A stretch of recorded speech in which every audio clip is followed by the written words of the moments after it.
podcast. This is a special episode. It's the second half of a Mother's Day conversation that Kendal and I were able to sit down and have with my mother, Miss Diana Hagee. You know, she was sharing some of the intimate... I love the stories that we were talking about, and we got more to come. I'm always nervous when Mom starts telling stories because, you know, moms have no problem telling the most embarrassing details of their children's lives. It's as if it's payback for the things that we did to them when we were younger. But, you know, most of the things that she shared in this particular conversation were pretty tame. Yeah. But it does give you a glimpse of her heart and how much she cherishes and values family and how much family cherishes and values her. To all of the mothers who are listening, we want you to be encouraged during this Mother's Day season. We want you to know that you are the anchor and the source of, you know, just the hope and the outlook of the entire household. And so I want to tell you how important you are to your family and how important you are to the body and the plan of Christ. And that's something I want to say real quick too. Matt and my kids helped celebrate me today. They are going to barbecue. We do fun activities outside. He canceled Sunday night church and he's going to cook dinner. Right, Matt? Is that correct? We adjourned church. If you make it sound like I canceled Sunday night church. Oh, sorry. Adjourn church. Yeah. But, you know, I just want to say that he makes me feel so special as a mother of four. And so all you dads out there listening to this, husbands, sons, call your mom, do something special. He even volunteered JW to give me a 3-hour pedicure. A foot massage. I can't wait. JW's look on his face was not very excited. Yeah, he's going to have to wash his hands. But I also want to take this time to say Happy Mother's Day to my mother.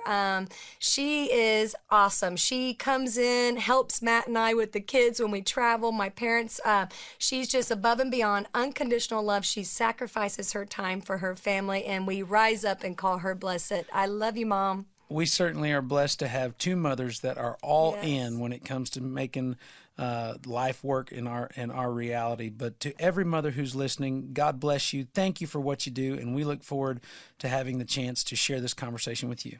You've had your children at my house, our other grandchildren. I've been in the kitchen cooking, just like I was when the kids were little, and I'll say, Nana, can you come change this? This is inappropriate. I'll be right there. And that is their own conviction meter. That's their own meter saying, my mom and dad won't let me watch this. And right there. And I love that. Love it. So to this issue of the courage to confront, and this can be a challenge, and I know that Kendal's probably got a social media question about it. How much influence is appropriate in the life of a child from a grandmother? Yes. You know, because every parent does things differently. Mm-hmm. You know, there were things that you did with your children that were different than what your mom did. Even if they were subtle, they were different. Right. That's right. And same with you see your 5 kids raising kids, and there are certain things that I see that I'm like, that's not how it went when we were growing up, but that's how you guys are playing your cards. That's right. So at what point, because I'm not a grandparent, do you look at it and go, I need to let that go and let that work itself out in their relationship? Or when do you jump across the line and say, hey, you know, here's what should happen? It's a very hard road to walk. It really is. Because again, I'm a parent. I've been there. I see the trap that the child may be falling into. For the most part, I haven't had to cross that line. The main line is I ask permission, right? As a parent, I ask permission of my children regarding their children. Beyond that, if I see, in my opinion, that a child, one of my grandchildren, is out of order or something is wrong, that my knower says something is wrong. They're doing something to harm themselves. I pick up the phone and I call the parent. I let them know this has concerned me. This is something I think you need to be aware of. I have to lay it on their information bank and then walk off from it. And then prayer is nonstop. Prayer does not. My mom prayed for me nonstop. Now she's suffering from dementia, but one of the things I miss most is when I left on a trip or something big was happening, Mama, can you give me the blessing? Yeah. Mama, can you pray for me? And now every time I'm with her, I bless her. I pray for her. Don't ever stop blessing your children. Speak good over them. I know, because I know statistics. People that are listening to this podcast, I know that you've spoken harsh words over your children. We all do in one way or another. Just take the time, balance that out with blessing. Give them a blessing and allow them to hear good things coming from your mouth. Well, and I think, to that end, I've obviously got personal experience in it. When it comes to you and Dad as grandparents, you are grandparents. Yes. We are. Yes. Yeah, Kendal and I talk about it all the time. It's the house of yes. Pancakes and for breakfast and that's and a dinner. wonderful dynamic for me to watch my children enjoy their grandparents. But you've never stopped being my parents. So you don't cross the line in the context of, I'm going to parent your child, Matthew, but you do parent me. And you always have that relationship of engagement with me where you can say, hey, son, I heard this or I saw this, and now it's my responsibility, as you say, to act on it. So, in that context, I think that there are some grandparents that listen, and I say, look, you don't have to parent your grandchild. Parent your child and let them parent their child. I just spoke to a woman the other day, and I said, not your responsibility. I said, you need to back off, because that you need to make your son aware, and then you need to back off. But nope. They're not harming themselves. You need to back off. And then you're always my mijo, and they're always my mijitos. In other words, mijo is my son, and mijito is my little son. Yes, we are the house. My father's mother was one of the most amazing women I have ever met in my life. Sadly, she moved to heaven after she died from cancer at 52 years old. She was my grandmother, and it didn't dawn on me till I was 52 that Grandma died at a very early age. I'm 67 now, and I remember her. I can feel her hugs. I can smell her perfume. I can hear her loving words to this day, because that's the kind of impact that she made in my life. That's how she made you feel. It's how she made me feel. I said to myself after she passed, may one day I be the grandmother that she was to me, to my grandchildren. I want them to want to come to my house. We dance in the kitchen. What do you want? What's your favorite meal? It's your time. It's your day. This is Nana Day. I want them to feel that. Now, they all know Nana's voice when it comes to enough or no. One of the rules that we have is we do not fight. Cousins do not fight. I teach them that family is everything, that you watch each other's back, that you are kind to each other, and I'll draw the line. And so when they hear that Nana voice, then they know. So it is the house of yes, but it is also the house of balance and the house of discipline. And they'll need that from me, because God forbid one day they will be with me in my charge, and they may need to hear that voice to say, stop, this is danger. That's right. Yeah. With like Mother's Day coming up, for our listeners, what are some ways that we can honor our mother? And again, as we started this in the beginning, to say that it grieves me that so many times there's a bad relationship going on with mothers and daughters, mothers and sons, fathers and sons. First of all, nobody's perfect. And no matter, Pastor Hagee has a teaching that has really done so much for my life, right or reconciled. You can spend a lot of time talking about what your mom may have not done properly when you were growing up, and you can turn around and say, I want to do what is right. The Bible says, honor your mother and father so that your days will be good on this earth. It's the only commandment with a promise. God promises to bless you as you honor your mother and father. Honor them. Pick up the phone. Go visit with them. Hug them tightly. Mom, I love you. Well, she didn't do. Doesn't matter what she didn't do. God is only concerned with what you do right, not what others do wrong. Do what is right. Honor your mother.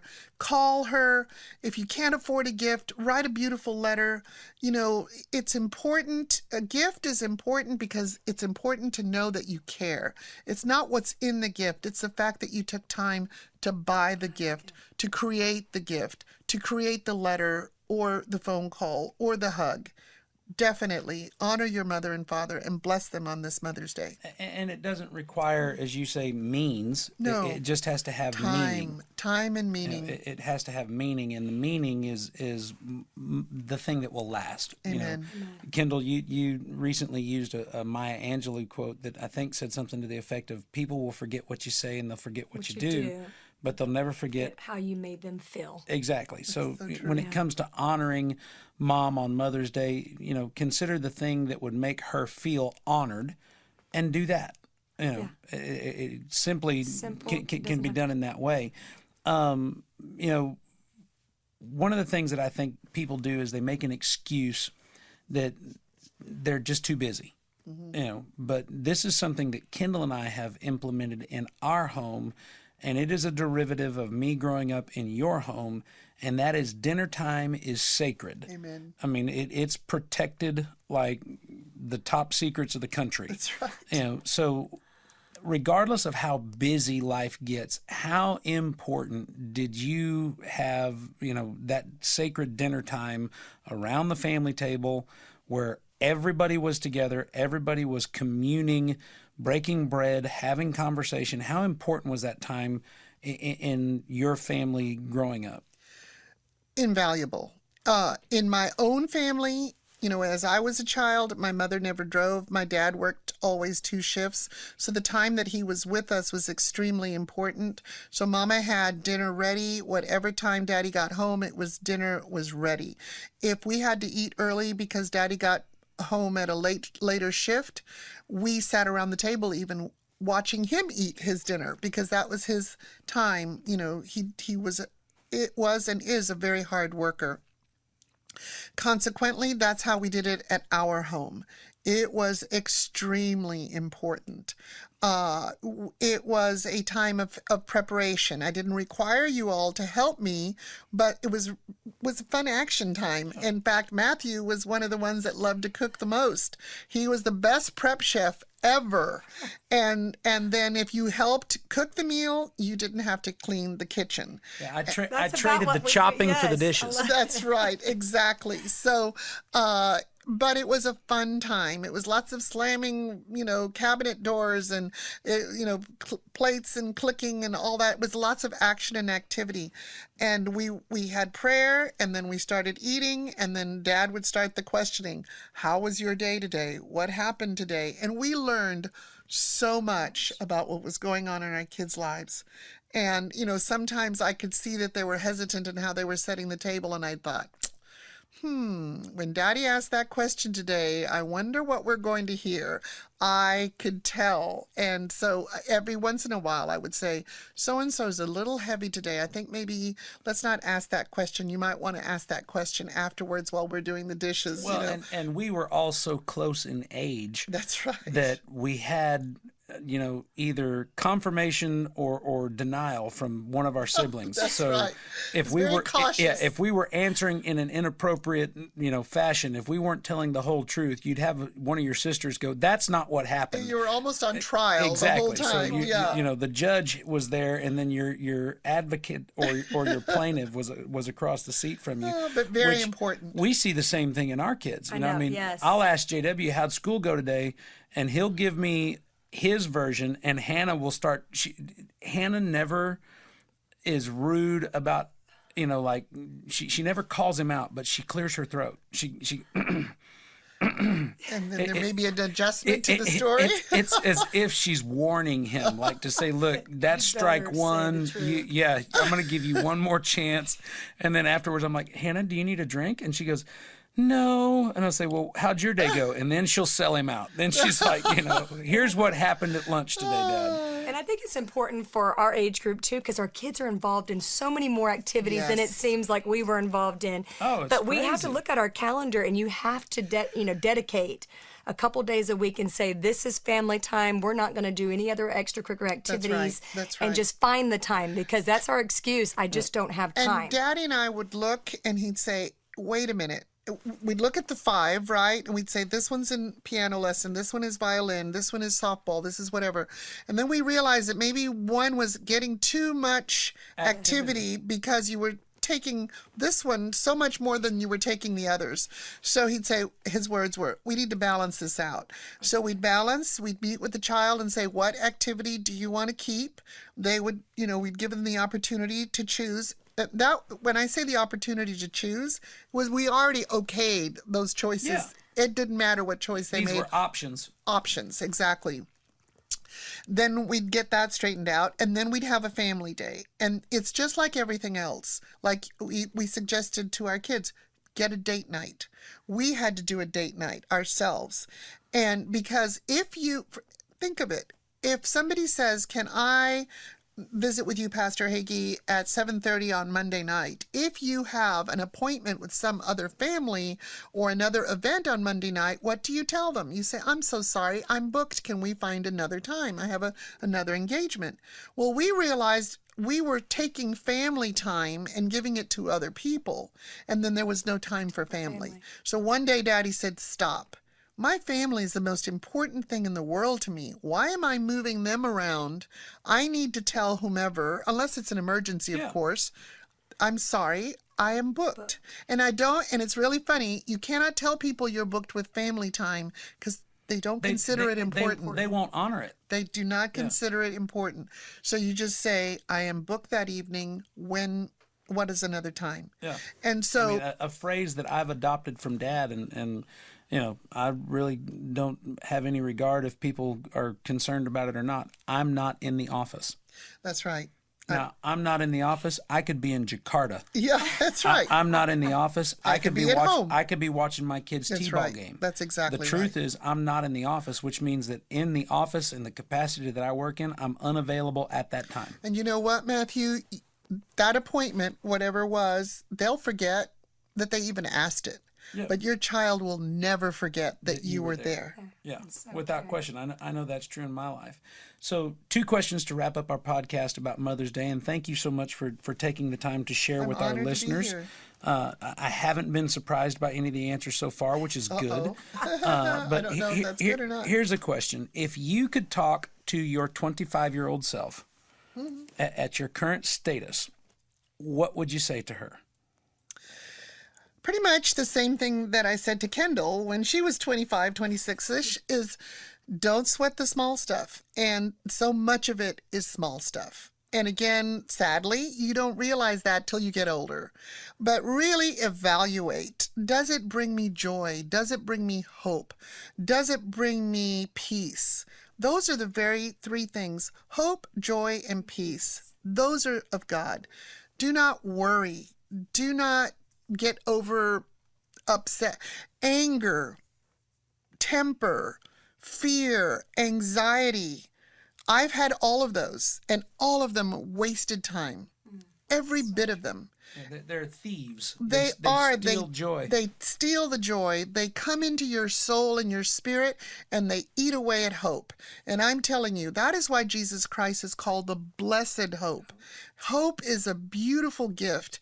It makes us happy that we're alive today. It gives us a future to look forward to, and without that hope, we are nothing. And that is one of the things that Satan will try to tear away from you in every way, shape, or form. As I've said, Daddy has that famous click, and those of you that are wondering what you're hearing, it's the snap of my finger. That's time kicking away. We never will get it back. Don't sweat the small stuff. Live life to the fullest. Hug your babies. Thank God that they're there. One day they won't be, and it won't be the blessing you think it is.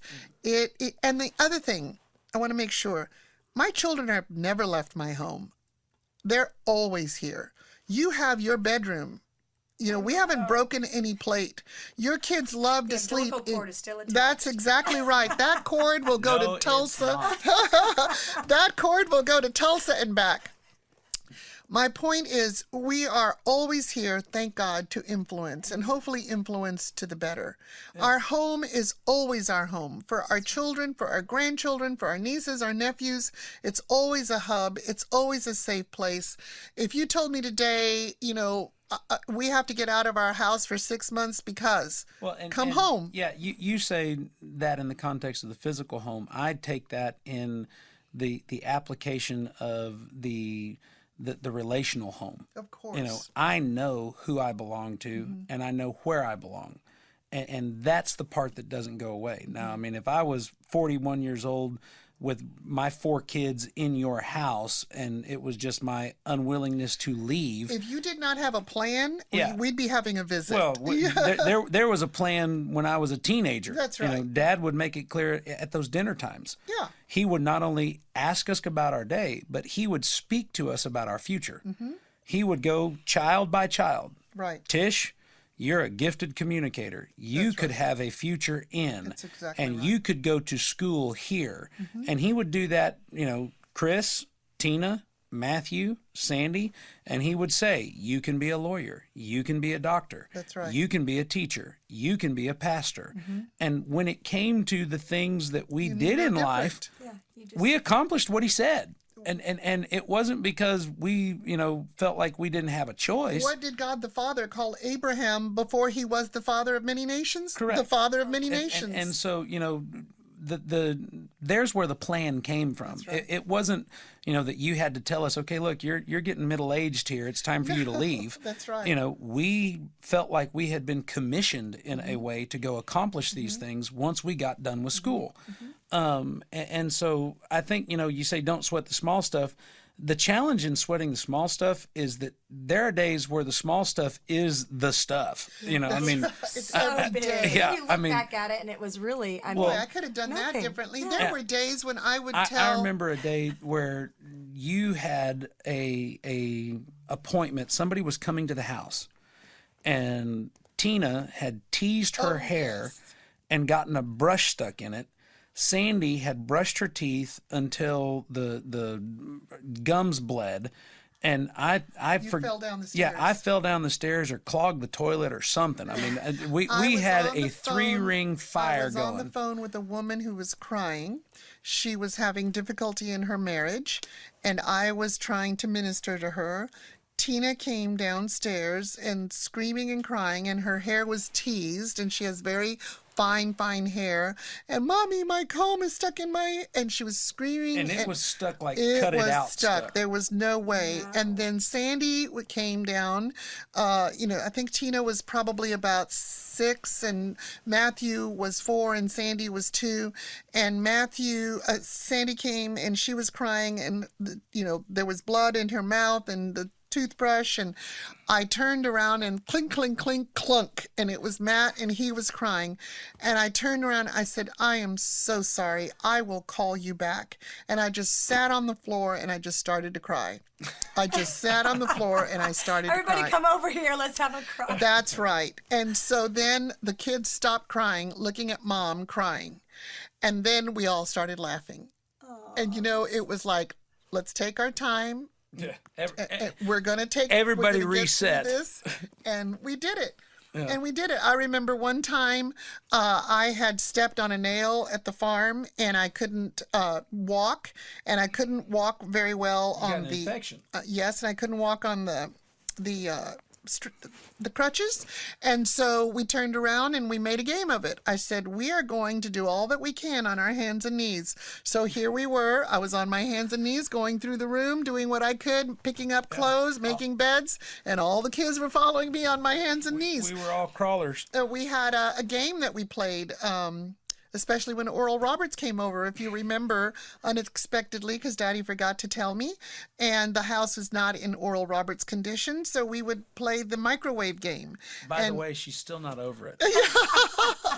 And we would play the microwave game, and we would set the microwave, and we would make a game on cleaning the house and seeing how quickly and how adequately we could do it before the bell rang on the microwave. Yeah. Dr. Oral Roberts was coming to visit. And this was information that Dad had for quite some time. I can neither confirm nor deny whether it was days or hours or weeks. But he had the information before Mom did. He literally called her from the airport to say... His assistant called to say that he would be arriving said within the hour. Oral and I are headed to the house. And so because Mom literally, I mean, the laundry was in the laundry room. The beds were not made. The house was just lived in. And now we've got to have, Dr. Oral Roberts, internationally renowned, man of God is coming to sleep in the guest room. So Mom did that. She said, okay, we're going to play a game. We want to see how fast we can clean this room. I think we can get this room done in a minute. And she'd put a minute on the microwave and hit go. And if we didn't have it all done by the time the microwave went off, we lost.